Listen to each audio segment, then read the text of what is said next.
America ने भारत से 50% tariff घटाकर अब 18% कर दिया है। प्रधानमंत्री नरेंद्र मोदी की देर रात अमेरिकी राष्ट्रपति डोनाल्ड ट्रंप से फोन कॉल माध्यम से बातचीत हुई, जिसके बाद कहीं ना कहीं 50% टैरिफ घटाकर अब 18% कर दिया गया। हमारे साथ इस समय महाराणा प्रताप हॉर्टिकल्चर यूनिवर्सिटी के वाइस चांसलर बने हुए एक बार बातचीत कर रहे थे। सर, क्या कुछ कहना चाहेंगे? कृषि जगत पर कितना असर पड़ने वाला है, क्या कुछ बताना चाहेंगे सर? जैसा कि आप समझ रहे हैं चीज को कि पहले जो हमारे ऊपर टैरिफ जो है भारत भारत पर बढ़ा दिया था, 50% कर दिया था, वो अब घटा करके 18% किया है। तो इसका जो एक तरह से सीधा असर व्यापार पर पड़ा था, क्योंकि हमारे देश से बहुत सारी चीजें जो कृषि से संबंधित है, क्योंकि हम लोग कृषि और बागवानी विभाग से आते हैं, बागवानी यूनिवर्सिटी से आते हैं। तो उस तरीके से अगर मैं उसको जोड़ते हुए कहूँ कि बहुत सारी ऐसी चीजें थी जो एग्रीकल्चर गुड्स के नाम से हम कहते हैं, वो हम लोग अमेरिका को एक्सपोर्ट करते थे। जब हम एक्सपोर्ट करते थे, उस पर 50% की अगर अगर उसके ऊपर टैरिफ बढ़ा देंगे, तो वो उसमें क्या होता है कि वो महंगा हो गया। वो प्रोडक्ट महंगा होने के बाद से क्या होता था कि हमारे यहाँ से एक्सपोर्ट के ऊपर उसका बहुत ही प्रतिकूल असर पड़ रहा था, कोई अच्छा असर नहीं पड़ रहा था। करीब करीब हम 5.9 बिलियन यूएस डॉलर के लगभग जो है हमारा व्यापार यूएस के साथ जो है एग्रीकल्चर गुड्स पे होता है।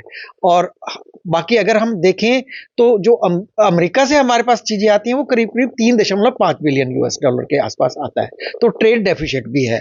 तो हमारे जैसे ही टैरिफ बढ़ा, हमारी एग्रीकल्चर गुड्स का एक्सपोर्ट के ऊपर उसका गलत असर हुआ, वो कम होना शुरू हो गया, क्योंकि बहुत सारी चीजें हमारे भारत से उस अमेरिका जैसे देश में जाती हैं, जैसे कि हमारा बासमती चावल है। बासमती चावल के अलावा फल के जो जितने भी हैं उनके जूसेस जाते हैं, जूस बनते हैं। और सब्जियां जो हैं वो भी हमारे हमारे यहाँ से जो कुछ डिहाइड्रेटेड वेजिटेबल्स, कुछ फ्रोजन वेजिटेबल्स, इस तरह की वेजिटेबल्स का व्यापार होता था। तो वो चीज़ें जो है अब रुक गई। मसाले भी हमारे यहाँ हमारे देश से जाते हैं, जो हम लोग एक्सपोर्ट करते हैं, तो उन पर जो है उसका प्रतिकूल असर होने लगा था, जिससे क्या हो कि सीधा जो नुकसान हमारे किसानों को भी हो रहा था, हमारे देश को भी हो रहा था। तो अब जो ये वापस 50% से 18% पर आए, तो हमारा जो व्यापार है, एक्सपोर्ट है, जो हम लोग एक तरह से निर्यात कर रहे थे, वो निर्यात को फिर से पुश मिलेगा और वही निर्यात आगे बढ़ेगा और निर्यात उन्मुख जो उत्पादन है फिर से शुरू हो जाएगा, जिससे कि हमारा किसान नुकसान में नहीं रहेगा, उसका सीधा लाभ जो है किसान को मिलेगा। इसमें जैसे मैंने आपको बताया, उसके अलावा कुछ और भी चीजें थी जिसमें हम लोग कहते थे कि हम लोग अमेरिका से भी यहाँ मंगाते थे। जैसे हमारे यहाँ खाद्यान्न खाद्य तेलों की कमी है। खाद्य तेलों में आप देखेंगे कि सोयाबीन का ऑयल हमारे यहाँ आता है, कॉटन ऑयल आता है, कॉटन आता है। और साथ में कॉटन का के साथ साथ जो है अगर आप बात करोगे तो उसमें कुछ और भी ऐसे नट्स हैं, जिसमें बादाम है, अखरोट है और पिस्टैशियो नट है। ये सब हमारे देश में वहाँ से इंपोर्ट हो रहा था, तो वो हमें वहां से मंगाना पड़ता था। वो भी एक तरह से मैं ये कहूंगा कि उस पर भी प्रतिबंध लगे हुए थे, तो वो भी अभी प्रतिबंध हटेंगे, तो वो हमारी जो एक तरह से व्यापार है, आपसी व्यापार जो है, उसको बढ़ोतरी मिलेगी। सर, किसानों की बात की जाए तो किसानों की आय पर भी असर पड़ेगा, क्योंकि पहले जिस तरह से 50% टैरिफ लगाया था, किसान काफी चिंतित थे। उनकी आय पे भी असर पड़ेगा किसानों की? हाँ, बिल्कुल असर पड़ गया। आप देखिए, अगर मान लीजिए कोई किसान निर्यात उन्मुख उत्पादन कर रहा है, मतलब एक्सपोर्ट करने के लिए एक्सपोर्टेबल प्रोडक्शन कर रहा है, जिसमें फल, सब्जियां और बाकी बासमती राइस और ये सब चीजों को अगर वो उत्पादन कर रहा है, अगर मान लो उसका एक्सपोर्ट रुक गया किसी वजह से, वो रुकेगा तो यहीं रह गया ना। यहां रहने के बाद उसको मार्केट तो और कोई मिलेगी नहीं, तो उसको रेट नहीं मिलता, नुकसान हो जाता था। अब वो फिर एक्सपोर्ट होने लगे और एक्सपोर्ट में बढ़ोतरी होगी। जब एक्सपोर्ट में बढ़ोतरी होगी तो किसान को सीधा फायदा मिलेगा, क्योंकि अगर आप इंडिजिनस मार्केट में हमारी अपनी भारतीय मंडियों में बेचेगा, तो उसको भी रेट अच्छे कई बार नहीं मिलते, क्योंकि वो एक तरह से गलत हो जाता है मार्केट में। जो उसको एक्सपोर्ट करना था, वो एक्सपोर्ट वाला वहीं रुक गया। अब वो एक्सपोर्ट होगा तो एक्सपोर्ट होने से अच्छे दाम मिलेंगे और किसान को जो है सीधे रूप में इसका फायदा मिलेगा और निर्यात उन्मुख उत्पादन होने लगेगा।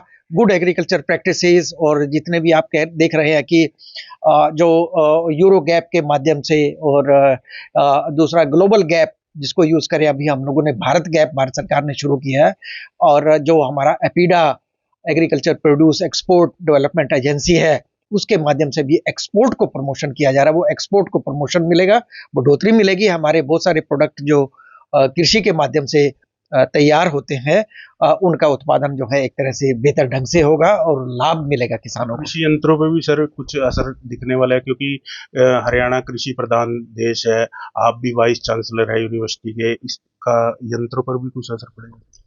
कृषि के यंत्र जितने भी हैं, जो बड़े-बड़े यंत्र हैं, मैं ये कहूँगा कि चाहे हमारे ट्रैक्टर, हम सबसे ज़्यादा ट्रैक्टर देश में, पूरे विश्व में हम सबसे ज़्यादा ट्रैक्टर बनाते हैं और उनको एक्सपोर्ट करते हैं, दूसरे देशों को ट्रैक्टर भेजे जाते हैं। लगभग अगर मेरा आंकड़ा सही है तो करीब-करीब 5 लाख के आसपास ट्रैक्टर जो है, हर साल हमारे देश से दूसरे देशों को भेजे जाते हैं। इसी तरह से कुछ और एग्रीकल्चर की मशीनरी है, जो मोटी मशीनरी है, मोटे तौर पर जो हल है, हमारे हैरो है, सीड ड्रिल है, इस तरह की वो तो हम लोगों का उत्पादन होता है और यहीं के यहीं उनका यूज़ भी हो जाता है और कुछ देशों को हम दूसरे देशों को भी भेजते हैं। इसके साथ जो कुछ दूसरी मशीनरी है, जो बागवानी से संबंधित रहती है, जो काफ़ी हाई प्रिसिज़न वाली है, वो मशीनरी हमें दूसरों देशों से मँगानी पड़ती थी। तो उस पर भी जो है हमें एक तरह से सहयोग जो है मैं यही कहूँगा कि वो भी एक तरह से ट्रेड में आएगी। मैं कह रहा हूँ कि जैसे अमेरिका के साथ हमारा ट्रेड डेफ़िसिट चल रहा है, मतलब हम ज़्यादा जो है एक्सपोर्ट कर रहे हैं, उनके यहाँ से हमारे यहाँ कम आ रहा था। तो उस पर जो है उनको भी तकलीफ़ रहती थी। तो वो भी चाहते हैं कि हमें और अपॉर्च्युनिटीज़ मिलें, तो मशीनरी के भी कुछ ऐसे प्रोडक्ट हैं, जो अमेरिका से जो है हमारे यहाँ आ सकते हैं, जो प्रिसिज़न वाली जो मशीनरी है, वो वाली। बाकी मोटी मशीनरी जो मैंने बताया, वो तो हम लोग खुद बनाते हैं हमारे यहाँ और हम उसमें सेल्फ सफिशिएंट हैं, हम आत्मनिर्भर हैं। तो आत्मनिर्भरता की ओर बढ़ रहे हैं हम बहुत सारी चीज़ों पर और सरकार ने जो अभी एक नया बजट लेकर के आई, उस नए बजट में भी हाई वैल्यू क्रॉप्स को जो प्रमोट किया जा रहा है, जिससे कि हम अपनी जो क्षमता है उत्पादन की स्वयं बढ़ाएं, जिससे कि हमें दूसरे देशों से जो हमें आयात करना पड़ता है, वो आयात ना करना पड़े और अलग-अलग क्षेत्रों में जो योजना बन करके आएगी, हाई वैल्यू क्रॉप को प्रमोट करेंगे, जैसे कोको है, इसके बाद से कोकोनट है, कैश्यू है और साथ में बादाम और अखरोट की बात कर रहे थे, पिस्ताशियो की बात करें, इन सब का उत्पादन की प्रक्रिया बढ़ेगी, मूल्य संवर्धन को बढ़ावा मिलेगा, फूड प्रोसेसिंग को बढ़ावा मिलेगा और जिससे कि फूड प्रोसेस्ड प्रोडक्ट भी जो है हम लोग एक्सपोर्ट करने के लायक रहेंगे। ये थे हमारे साथ डॉक्टर सुरेश कुमार मल्होत्रा जी, करनाल में महाराणा प्रताप हॉर्टिकल्चर यूनिवर्सिटी के वाइस चांसलर। तमाम विषयों पर उन्होंने आज तक से खास बातचीत की। करनाल से आज तक के लिए कमल की रिपोर्ट।